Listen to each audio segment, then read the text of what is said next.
Oi pessoal, bom dia, é o professor Rafael de História, tudo jóia? Vamos lá, vocês acabaram de, espero, né, que vocês tenham acabado de assistir a aula que eu criei para vocês, tá o link aqui acima, falando sobre o período da Guerra Fria no mundo, beleza? Agora nós vamos fazer a análise, como sempre, do PEST da semana, que no caso é a semana 4, que começa na página 105, ok? Então vou ler, comentar, analisar. Por favor, se vocês não assistiram, assistam a aula que eu postei acima agora, que é muito importante para auxiliar no desenvolvimento dessas atividades. E o mais importante ainda, para você desenvolver a sua cabeça, né, seu conhecimento, você ficar cada vez mais inteligente. Então vamos lá.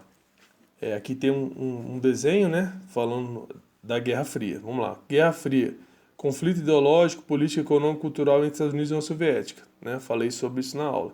Então aqui é a ativização. De um lado, os Estados Unidos, que é a representação da direita, da liberdade, e a União Soviética, que é a representação da esquerda e da igualdade. Então, Estados Unidos, capitalismo, Plano Marshall, OTAN e CIA. União Soviética, socialismo, Pacto de Varsóvia, Comecon e KGB. Algum desses tópicos eu não falei na aula, então vou aproveitar para falar agora. CIA e KGB são os órgãos de espionagem.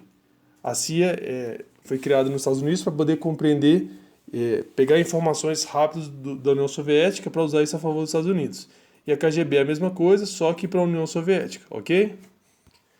Agora, Plano Marshall e Pacto de Varsóvia são os planos econômicos que os Estados Unidos e a União Soviética criaram para poder garantir que as suas ideias de direita e de esquerda se espalhassem pelo mundo.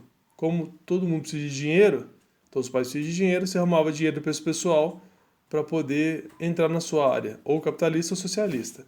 E a OTAN e o e o Comecon são olhares políticos. Então, a OTAN foi a junção dos países capitalistas, né, sob o controle dos Estados Unidos, uma questão político-militar. A mesma coisa lá na União Soviética, que a gente chamava de Comecon. Tá? Esses dois pontos eu não tinha falado na aula, então eu acabei de falar agora. Continuando. Divisão da Alemanha, Muro de Berlim. Então, o país Alemanha e a sua capital, que é Berlim, foi dividida ao meio. Uma sob o controle dos Estados Unidos, ou sob o controle da União Soviética. Conflitos indiretos que eu citei lá na aula acima. Guerra da Coreia, então a Coreia do Norte tinha o suporte da União Soviética, a Coreia do Sul suporte dos Estados Unidos. Mesma coisa para a Guerra do Vietnã, a crise dos mísseis foi aquela crise os mísseis nucleares estavam vindo para Cuba é, por ordem da União Soviética, os Estados Unidos não queriam, foi um momento que quase que o mundo estourou, né? E a Guerra do Afeganistão. E o fim da guerra foi representado pela queda do Muro de Berlim, que era o muro que dividia Berlim do Norte e Berlim do Sul, a cidade lá na Alemanha, né? Reunificação da Alemanha, com a queda do Muro de Berlim, e a desintegração da União Soviética. Então a União Soviética vai acabar e vai voltar a ser os países que a gente conhece hoje em dia. Lituânia, Letônia, Rússia, aquele tanto de país lá do leste europeu, ok?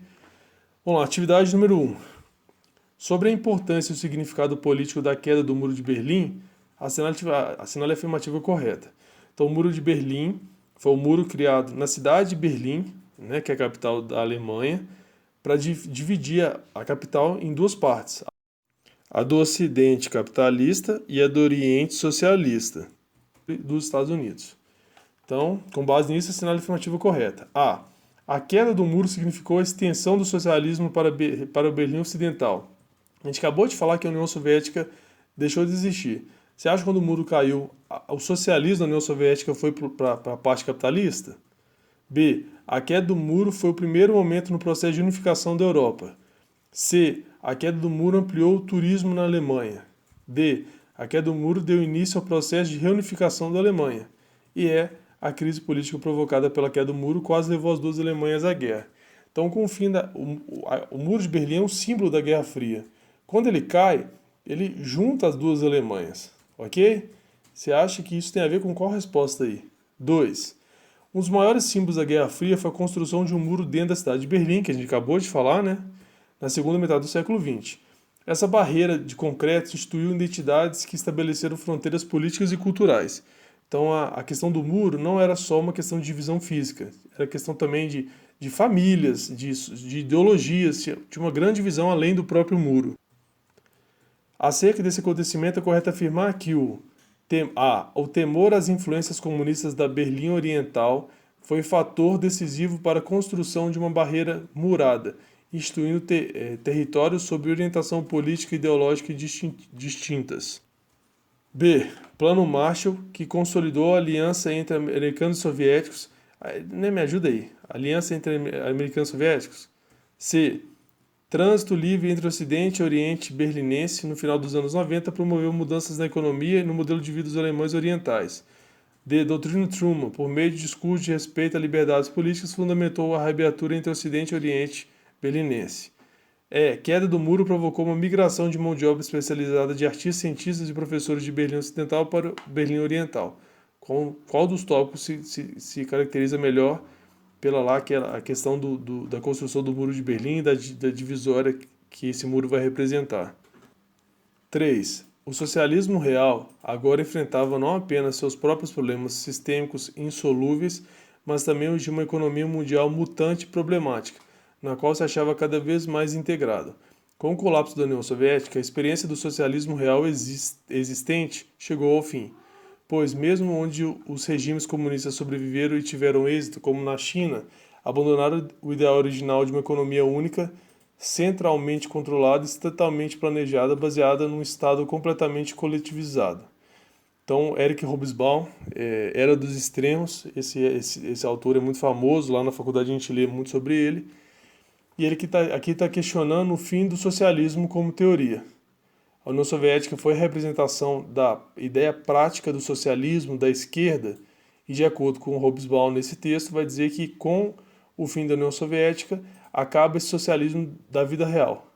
A teoria, a galera que gosta da esquerda, né, segue aí até hoje, mas um sistema prático que seja socialista acaba com a União Soviética.